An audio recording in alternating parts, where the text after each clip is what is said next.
नमस्कार, आप देख रहे हैं हमारा खास कार्यक्रम न्यूज पंच और मैं हूं आपके साथ कृतिका। जहां न्यूज पंच में खबरें सिर्फ खबर नहीं रह जाती बल्कि पावरफुल इंपैक्ट के साथ आप सभी के सामने रखी जाती है। न्यूज पंच में हर खबर की तह तक जाया जाता है और यहां प्रेजेंटेशन का मिलता है एक नया अंदाज। फिर चाहे वो खबर देश की हो या दुनिया की राजनीति की हो या अर्थव्यवस्था की या फिर आम आदमी से जुड़ी हुई, खबर से जुड़े हर एक पहलू को पहुंचाने के साथ साथ ग्राउंड पर मौजूद अपने रिपोर्टर से जानते हैं खबर से जुड़ा हुआ एक एक अपडेट। तो चलिए शुरुआत करते हैं न्यूज पंच की प्रमुख खबरों के साथ और नजर डालते हैं टॉप लाइंस पर। और टॉप लाइन से जरिए सबसे पहली और प्रमुख खबर जिसके हम करेंगे विस्तार से बात, वो है इंडी गठबंधन से जुड़ी हुई। जी हां, आज इंडी गठबंधन की एक अहम बैठक होने वाली है, लेकिन इस अहम बैठक से पहले ही कहीं ना कहीं काफी दरार इस समय नजर आ रही है, क्योंकि पहले डीएमके अलग हुई और अब आम आदमी पार्टी अलग होती हुई नजर आ रही है, जो ये दिखा रहा है कि गठबंधन में किस तरीके से दरार इस समय पड़ रही है। और आखिर ये दरार क्यों है, क्या इसके पीछे वजह, और इससे पहले अगर हम देखें तो इंडी गठबंधन का साथ किस किस पार्टी ने छोड़ा वो भी आपको बताएंगे इस खबर के बारे में विस्तार से।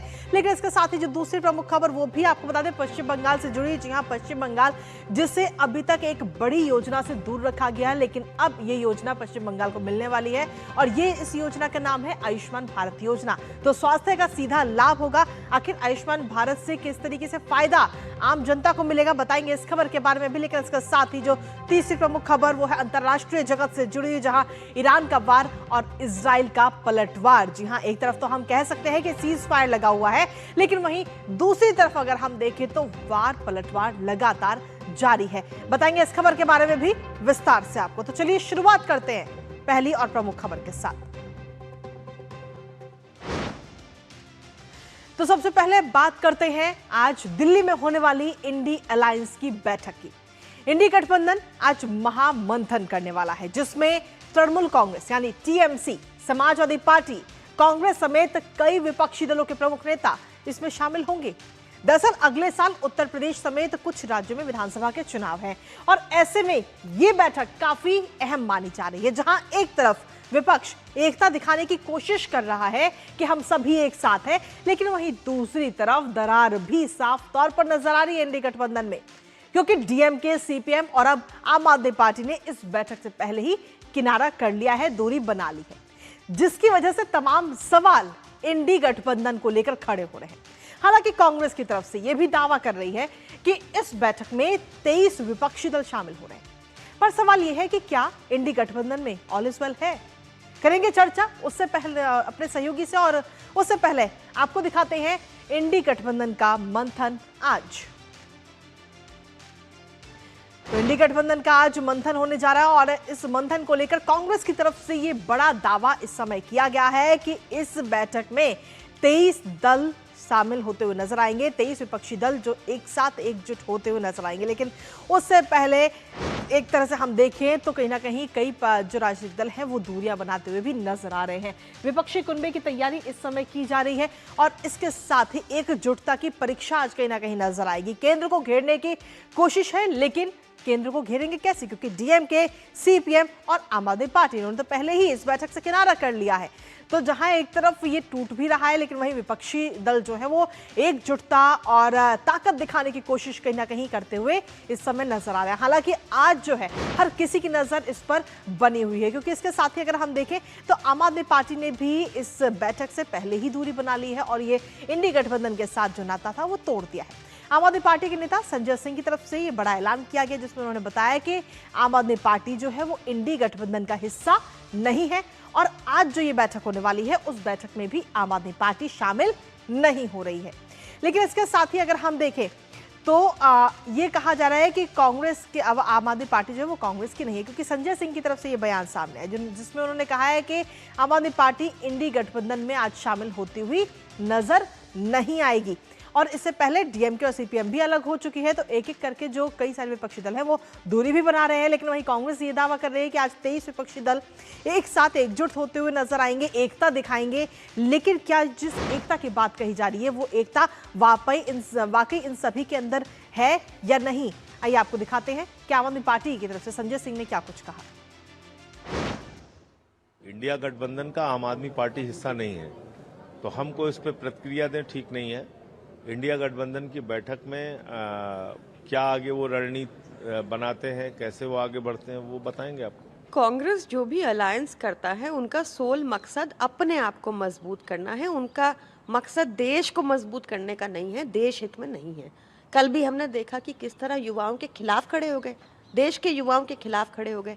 जो पार्टी देश के युवाओं के खिलाफ खड़ी हो उसके साथ कैसे खड़ा हो सकते हैं। तमिलनाडु में चुनाव कंक्लूड हुए, एक दिन नहीं लगा उनको अपने अलायंस पार्टनर की पीठ में छुरा भोंकने से। कांग्रेस ने दिल्ली में चुनाव सिर्फ आम आदमी पार्टी को हराने को लड़ा और उनके दिल्ली प्रदेश अध्यक्ष ने ये बात खूब खुल के एडमिट की। तो there is no question of an alliance with Congress. और पिछले 3 साल में अगर हम देखें तो 3 बड़े झटके इस समय लग चुके हैं इंडी गठबंधन को। ऐसे में अगर हम देखें तो सबसे पहले जेडीयू का झटकन और नाराजगी की वजह की अगर हम देखें तो नीतीश कुमार को कोई बड़ी जिम्मेदारी नहीं दी गई और वर्तमान स्थिति जनवरी 2024 से एनडीए का हिस्सा है जेडीयू। वहीं आम आदमी पार्टी की अगर हम बात करें तो उसकी नाराजगी की वजह है कि हरियाणा में जो सीट शेयरिंग का फॉर्मूला था वो पसंद नहीं आया और कांग्रेस की सीट शेयरिंग जो थी वो मंजूर नहीं। और वर्तमान में अब इस समय इंडी गठबंधन से नाता आम आदमी पार्टी ने तोड़ दिया। वहीं डीएमके की बात करें तो डीएमके की नाराजगी की वजह है जो हाल ही में तमिलनाडु में चुनाव हुए। तमिलनाडु चुनाव में टीवीके को समर्थन दिया गया कांग्रेस की तरफ से और कांग्रेस के ऊपर धोखा देने का आरोप लगाया गया। वर्तमान स्थिति ये कि बैठक में भी शामिल नहीं होगी जो आज ये अहम बैठक होने वाली है और इसके साथ ही लोकसभा में कांग्रेस से अलग बैठने की बात भी कहीं ना कहीं की जा रही है डीएमके की तरफ से। तो ऐसे में कुल मिलाकर ये कहा जा सकता है कि 3 साल में 3 बड़े झटके इस समय कांग्रेस को लग चुके हैं और एक एक करके सबकी अलग अलग नाराजगी है। लेकिन ये गठबंधन कितना पास हुआ है और कितना फेल हुआ है एक नजर उस पर भी डाल लेते हैं, क्योंकि जम्मू कश्मीर में 2024 में जब चुनाव हुए थे तो उस दौरान ये कहीं ना कहीं गठबंधन पास हुआ, लेकिन हरियाणा 2024 में ये गठबंधन जो है पूरी तरह से विफल या यूं कहें कि फेल होता हुआ नजर आए। झारखंड के चुनाव में ये पास रहा तो वहीं अरुणाचल प्रदेश में जो हुए चुनाव उसमें ये गठबंधन फेल रहा है। तो अलग अलग जो नतीजे आए हैं वो इस समय हम आपको दिखा रहे हैं। 2024 के जो महाराष्ट्र में चुनाव थे उसमें पास और वहीं दिल्ली में जो चुनाव थे 2025 के विधानसभा चुनाव उसमें ये गठबंधन पूरी तरह से फेल नजर आया। बिहार में 2025 में चुनाव उसमें पास और वहीं असम में 2026 में जो चुनाव हुए उसमें ये गठबंधन फेल होता हुआ नजर आया। तो कुल मिलाकर क्या नतीजे रहे हैं अभी तक इस गठबंधन के, कितना पास कितना फेल रहा, कितना कामयाब रही विपक्षी एकता, वो इस समय हम आपको दिखा रहे हैं। और कुल मिलाकर अगर हम देखें तो सहयोगी के तेवर भी इस समय सख्त नजर आ रहे हैं, क्योंकि बैठक से पहले आज जहां एक तरफ ये बैठक होने वाली है, आज दोपहर में ये अहम बैठक है, उस बैठक से पहले ही इस तरीके के पोस्टर दिल्ली की सड़कों पर नजर आ रहे हैं और कांग्रेस पर सीधा तौर पर निशाना साधा गया है इन पोस्टर्स के जरिए और कहा है इन पोस्टर में कि राहुल गांधी को कमजोर बताया गया। कमजोर नेता और नेताओं के बयान से जो विपक्षी सियासत है वो इस समय और ज्यादा बढ़ गई है। एकता पर कई सारे सवाल उठ रहे हैं। विपक्षी खेमे में अंदरूनी खींचतान कहीं ना कहीं साफ तौर पर नजर आ रही है। हालांकि कांग्रेस की तरफ से ये दावा लगातार किया जा रहा है कि आज जो बैठक होने वाली है इंडी गठबंधन की उसमें 23 विपक्षी दल शामिल हो रहे हैं। हमारे साथ हमारे सहयोगी कुमार आलोक इस वक्त जुड़ गए हैं, सीधा उनका रुख करेंगे ताजा अपडेट के लिए। कुमार आलोक, विपक्षी दल एकता दिखाने की कोशिश तो कर रहा है लेकिन उससे पहले कहीं ना कहीं कई सारे जो दल हैं वो अलग होते हुए नजर आ रहे हैं। फिर चाहे वो हम बात करें जेडीयू की 2024 में, उसके साथ ही आम आदमी पार्टी, डीएमके, ऐसे करके एक एक दल जो है वो अलग हो रहे हैं। तो किस बात की एकता रह गई फिर? देखिए, अभी जो इंडी गठबंधन है, विगत में अगर हम सालों पीछे जाए तो तीसरा मोर्चा खड़ा होता था कांग्रेस और भाजपा के खिलाफ। तो ये बनने और बिगड़ने के लिए ये मोर्चा हमेशा से बनता रहा है और बिखरता रहा है। अगर हम आज की बैठक की हम बात करें तो आप 4 दल को अगर हम लें, डीएमके इस बैठक में नहीं आ रही है और डीएमके का साफ कहना है कि जब चुनाव परिणाम पूरी तरीके से आए भी नहीं थे तब कांग्रेस ने और जो वामपंथी संगठन थे उन्होंने पाला बदल लिया और विजय कुमार की पार्टी को समर्थन दे दिया बिना डीएमके से चर्चा किए बगैर। दूसरी चीज, सीपीएम जो केरला में जो चुनाव हुआ, सीपीएम और एलडीएफ और यूडीएफ में, तो यूडीएफ ने वहां पे आरोप लगाया सीपीएम पर कि ये भारतीय जनता पार्टी के साथ ये लोग मिले हुए हैं। सीपीएम और भारतीय जनता पार्टी की अंदरूनी मिलीभगत है। इसको लेकर के सीपीएम ने कड़ा प्रतिवाद जताया और एम ए बेबी जो है महासचिव हैं सीपीएम के, उन्होंने एक कड़ा पत्र लिखा है मल्लिकार्जुन खड़गे को जो कांग्रेस के अध्यक्ष हैं। अब हम चलते हैं झारखंड में, जो मेन इनके एलाइज हैं इंडी गठबंधन के। झारखंड में हेमंत सोरेन वहां पे मुख्यमंत्री हैं और वहां पर साझा सरकार है, कांग्रेस भी सरकार में शामिल है। तो वहां से राज्यसभा का जो चुनाव हो रहा है उसके एक सीट के लिए कांग्रेस ने बिना सहयोगियों से विचार विमर्श किए बगैर अपने कैंडिडेट का ऐलान कर दिया। प्रणव कुमार झा को वहां से उन्होंने उम्मीदवार बनाया है। इसको लेकर हेमंत सोरेन खासे नाराज हैं कि बिना उनसे सलाह मशविरा किए बगैर, क्योंकि झारखंड मुक्ति मोर्चा सबसे बड़ी पार्टी है और उनके सलाह के बगैर उन्होंने वहां पर कैंडिडेट घोषित कर दिया। तो अब खासकर जो अब 5 राज्यों का चुनाव आप देखें जो पिछले दिनों संपन्न हुआ, उसमें से रीजनल जो फोर्सेस थी, यानी ममता बनर्जी को हम कहें, या उसके पहले बिहार में जो तेजस्वी का हाल हुआ, तो ये रीजनल फोर्सेस काफी कमजोर पड़ी हैं इस 5 राज्यों के चुनाव के बाद, और कांग्रेस उसी का फायदा उठा रही है। ये जो बैठक हो रही है ये कांग्रेस ने इसको ये किया, इनिशिएट किया है। क्योंकि आप देखेंगे कि केसी वेणुगोपालन जो है, जो राष्ट्रीय महासचिव है कांग्रेस के, उन्होंने सबको निमंत्रण दिया है। हालांकि दावा किया जा रहा है कि 23 राजनीतिक दल इस बैठक में शामिल होंगे, लेकिन जो सूत्रों से खबर आ रही है उसमें 17 राजनीतिक दल इसमें शामिल हो रहे हैं। और सबसे पहला जो इंटीमेशन था वो ममता बनर्जी के द्वारा था। जैसे ही चुनाव परिणाम आने शुरू हुए, वहां पर भाजपा ने जो बढ़त बनाना शुरू कर दिया था, तो ही उन्होंने ममता बनर्जी ने ऐलान किया कि सारे विपक्षी दलों को एक होना चाहिए, एक मंच पर आना चाहिए बीजेपी के खिलाफ। लेकिन उनके बयान के तुरंत बाद सीपीएम के जो स्टेट प्रेसिडेंट हैं मोहम्मद सलीम ने साफ मना कर दिया कि हम इस पार्टी के साथ, जिस पार्टी का रिकॉर्ड बहुत ही घटिया रहा है 15 सालों में, जो शासन रहा है, हम इस पार्टी के साथ गठबंधन नहीं करेंगे। तो उसके तुरंत बाद अधीर रंजन चौधरी जो कांग्रेस के बड़े नेता हैं, उन्होंने भी आरोप लगाया कि ममता बनर्जी की पार्टी से कभी हम समझौता कर ही नहीं सकते हैं। अब ममता बनर्जी का जो इंटीमेशन था, उसके बाद से कांग्रेस ने स्वीकार किया कि हाँ हम बैठक बुलाएंगे। अब आज की जो बैठक होगी उसमें भविष्य की राजनीति पर चर्चा होने के बजाय पहले तो आपस में जो गिले शिकवे हैं वो अपना भड़ास निकालेंगे। कांग्रेस अपना भड़ास निकालेगी, ममता बनर्जी अपना भड़ास निकालेगी, तब जाकर आगे की रणनीति पर चर्चा होने की उम्मीद है। चलिए, बहुत बहुत शुक्रिया कुमार आलोक, तमाम जानकारी हमारे साथ साझा करने के लिए, इस महत्वपूर्ण खबर से जुड़ी हुई। और इसी के साथ चलिए अब रुक कर लेते हैं हमारी अगली महत्वपूर्ण खबर का। अगली महत्वपूर्ण खबर पश्चिम बंगाल से, जहां सत्ता परिवर्तन होते ही विकास की रफ्तार तेज हो गई है, क्योंकि पिछली सरकार ने केंद्र की कई योजनाओं को अटकाए रखा, फिर वो चाहे इंफ्रास्ट्रक्चर से जुड़ी हुई खबर हो या फिर लोगों के स्वास्थ्य से जुड़ी हुई योजनाएं हो। अब इन योजनाओं को लागू न करने से सीधा नुकसान उठाना पड़ा पश्चिम बंगाल के लोगों को, पर अब और नहीं। जी हां, पश्चिम बंगाल को मिलने जा रहा है डबल इंजन का बूस्ट। स्वास्थ्य क्षेत्र में से जुड़ी आयुष्मान भारत योजना आज से पश्चिम बंगाल में भी लागू होने जा रही है और इसका सीधा फायदा मिलेगा पश्चिम बंगाल की आम जनता को।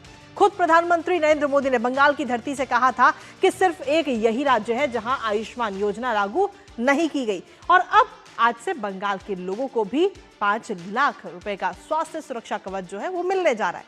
जानेंगे अपडेट्स अपने सहयोगी से, उससे पहले आपको दिखाते हैं 7 साल का इंतजार हुआ खत्म। तो जी हां, 7 साल का जो इंतजार है वो अब खत्म होने जा रहा है। आयुष्मान भारत से पश्चिम बंगाल जो है वो भी जुड़ने जा रहा है, और ऐसे में अगर हम देखें तो पश्चिम बंगाल में दिल्ली के अंदर NHA और साथ ही शुभेंदु सरकार के बीच आज जो MOU है वो आज साइन होगा। दिल्ली में ये हस्ताक्षर किए जाएंगे और इस पूरे कार्यक्रम में JP नड्डा केंद्रीय मंत्री और साथ ही जो मुख्यमंत्री हैं शुभेंदु अधिकारी पश्चिम बंगाल के, वो भी इस दौरान वहां पर मौजूद रहेंगे। और जो पात्र परिवार हैं उनको 5 लाख रुपए तक का इसमें सुरक्षा कवर दिया जाएगा, स्वास्थ्य सुरक्षा, और साथ ही मुफ्त और कैशलेस इलाज की सुविधा भी इस कार्ड के अंदर है। इलाज की सुविधा और इसके साथ ही लाखों कहीं ना कहीं लाभार्थियों को इससे सीधे तौर पर फायदा मिलता हुआ नजर आएगा। हालांकि जब से ये योजना शुरू हुई है साल 2018 से लेकर अभी तक 2026 तक अगर हम देखें तो आयुष्मान का जो हेल्थ रिकॉर्ड है उसमें एक अलग ही बदलाव देखने को मिला है। क्या कुछ ये रिकॉर्ड कहता है वो भी आपको बता देते, क्योंकि अभी तक अगर हम देखें तो 44.14 करोड़ आयुष्मान कार्ड अभी तक बन चुके हैं, और अस्पताल में अगर हम भर्तियों की बात करें तो 13.03 करोड़ मामले जो है उसमें कवर किए गए। जो लोग अस्पताल में भर्ती हुए, 1,80,000 से ज्यादा के उपचार उपलब्ध कराए गए हैं सरकार की तरफ से। और इन अस्पतालों की अगर हम बात करें कि जिन अस्पतालों में ये कार्ड लागू है, उन अस्पतालों में 19,000 से ज्यादा सरकारी अस्पताल कवर है और साथ ही 16,000 से ज्यादा निजी अस्पताल इसमें शामिल हैं। तो कुल मिलाकर एक रिकॉर्ड। लेकिन इस आयुष्मान योजना की अगर हम बात करें तो इसका खर्च का भी एक फॉर्मूला तय है कि आखिर राज्य सरकार और केंद्र सरकार की तरफ से कितना कितना योगदान दिया जाता है, वो भी आपको बताते हैं इस माध्यम से। अगर खर्च के फॉर्मूले की हम बात करें तो सामान्य राज्यों में 60% केंद्र का होता है और 40% राज्य का इसमें रहता है, और इसके साथ ही पूर्वोत्तर हिमालयी राज्य की अगर हम बात करें तो 90% केंद्र का होता है और 10% इसमें राज्य का हिस्सा होता है। तो इस तरीके से ये पूरा फॉर्मूला सेट है कि कहां पर किस राज्य में कितना पैसा केंद्र को देना है और कितना पैसा राज्य सरकार को देना है। लेकिन इसके साथ ही PMJAY के फायदे की अगर हम बात करें तो इसके फायदे भी कई सारे हैं। आइए सीधा रुख कर लेते हैं। इस वक्त हमारे साथ हमारे दो सहयोगी जुड़ रहे हैं, सीधा उनका रुख करेंगे। सबसे पहले दिल्ली में हमारे सहयोगी अमरेंद्र इस वक्त जुड़ रहे हैं और साथ ही सौरभ दत्ता इस वक्त हमारे साथ जुड़ रहे हैं, सीधा उनका रुख करेंगे। सबसे पहले अमरेंद्र, आपके पास में आना चाहेंगे। आज कहीं ना कहीं पश्चिम बंगाल की जनता का जो 7 साल का इंतजार था वो आज खत्म होने जा रहा है। निश्चित तौर पर हम बात करें कृतिका की, आज एक बड़ा दिन माना जा सकता है पश्चिम बंगाल के लिए, क्योंकि जिस तरह से आयुष्मान भारत प्रधानमंत्री जन योजना जो है वो अभी तक पश्चिम बंगाल में नहीं पहुंची थी और एक दुनिया की सबसे बड़ी हेल्थ योजना है जिसका आज जो है MU के बाद पश्चिम बंगाल तक वो योजना पहुंच सकती है, क्योंकि आज दिल्ली के विज्ञान भवन में जो एक MU साइन होने वाला है उसमें पश्चिम बंगाल के मुख्यमंत्री स्वयं इसको लीड करते हुए नजर आएंगे। इसके अलावा जो हेल्थ मिनिस्टर है जगत प्रकाश नड्डा वो रहने वाले हैं। इसके अलावा दोनों MOS जो स्वास्थ्य हैं प्रताप राव जाधव और अनुप्रिया पटेल वो रहेंगी और तमाम जो केंद्र सरकार और NHA और इसके अलावा जो पश्चिम बंगाल राज्य सरकार के तमाम अधिकारी रहने वाले हैं जो आज इस योजना के MU में रहेंगे। और उसके बाद जो पश्चिम बंगाल है वो 36वां राज्य हो जाएगा जहां पर आयुष्मान भारत की योजना पहुंचेगी और उसके बाद कुछ दिन बाद जो आयुष्मान की जो सुविधा है वो निकल के पश्चिम बंगाल में पहुंचेगी। और सबसे बड़ी बात यह है कि देखिए जिस तरह से प्रधानमंत्री नरेंद्र मोदी ने अपने चुनावी अगर प्रचार में पश्चिम बंगाल में देखे तो उन्होंने पहली रैली में ही कहा था कि अगर भारतीय जनता पार्टी की सरकार आती है तो पहली कैबिनेट में ही वो तमाम योजनाएं जो अभी तक बंगाल में नहीं पहुंची हैं, उसमें आयुष्मान भारत की एक योजना है, उनको पहली कैबिनेट में मंजूरी दी जाएगी और उसके बाद उस योजना का लाभ मिलेगा। और वही देखिए कि अभी 1 महीना हुआ है शुभेंदु अधिकारी को मुख्यमंत्री बने हुए और एक बड़ा दिन आज पश्चिम बंगाल के लिए जब आयुष्मान भारत की दस्तक जो है बंगाल में पहुंचने वाली है, MU साइन होने वाला है बिल्कुल है विज्ञान भवन में। तो कहीं ना कहीं एक उजाला और कहें कि आयुष्मान भव वाली स्थिति आपको नजर आई बंगाल में। चलिए आपके पास वापस आते हैं। इस वक्त सौरभ दत्ता भी हमारे साथ जुड़े हैं पश्चिम बंगाल से ही। और सौरभ, अगर हम देखें तो पश्चिम बंगाल की जनता पिछले कई सालों से कई सारी ऐसी योजनाएं हैं जो लागू नहीं की जाती थी, जिसका नुकसान वहां की जनता को हो रहा था, लेकिन अब एक एक करके कई सारी योजनाएं वापस पटरी पर भी आ रही है। विकास की रफ्तार जो है वो तेज हो रही है, फिर चाहे वो योजनाएं इंफ्रास्ट्रक्चर से जुड़ी हुई या फिर स्वास्थ्य क्षेत्र से जुड़ी हुई हो। कृतिका, देखिए आयुष्मान भारत योजना के लिए बंगाल की जनता कितना चाहती थी कि वो इस योजना का हिस्सा बने। एक प्रमाण इससे मिलता है कि जब पहली कैबिनेट के बैठक के बाद मुख्यमंत्री शुभेंदु अधिकारी के सरकार ने आयुष्मान भारत को अपना लिया तो उसके बाद से 1,86,00,000 परिवार उसके साथ जुड़ गए हैं। और आगे चलकर जो शास्त्रीय जो एग्जिस्टिंग जो हेल्थ स्कीम था स्टेट का उसका जो उपभोक्ता है उनको भी धीरे धीरे कन्वर्ट किया जाएगा आयुष्मान भारत के तहत। और मुख्यमंत्री शुभेंदु अधिकारी का कहना है कि पूरे देश में 36,000 सरकारी और बेसरकारी अस्पताल मिलाकर और उनमें से 1,961 ऐसे अस्पताल जहां पर कैंसर की चिकित्सा होती है। तो ये जो सारी लाभ है, ये सारी लाभ को बंगाल की जनता को मिलेगा।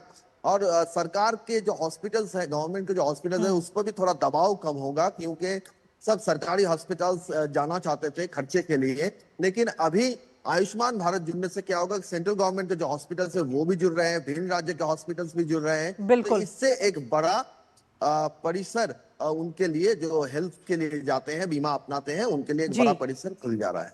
चलिए, बहुत बहुत शुक्रिया तमाम जानकारी और अपडेट्स साझा करने के लिए सौरभ, इस महत्वपूर्ण खबर से जुड़ी हुई। इसके साथ ही अमरिंदर, आपका भी बहुत बहुत शुक्रिया तमाम जानकारी हमारे साथ साझा करने के लिए।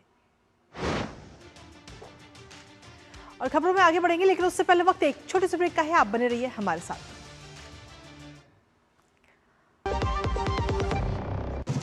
ओ हरी भैया, अरे वाह, खेतों में कौन सी फसल लगाए हो?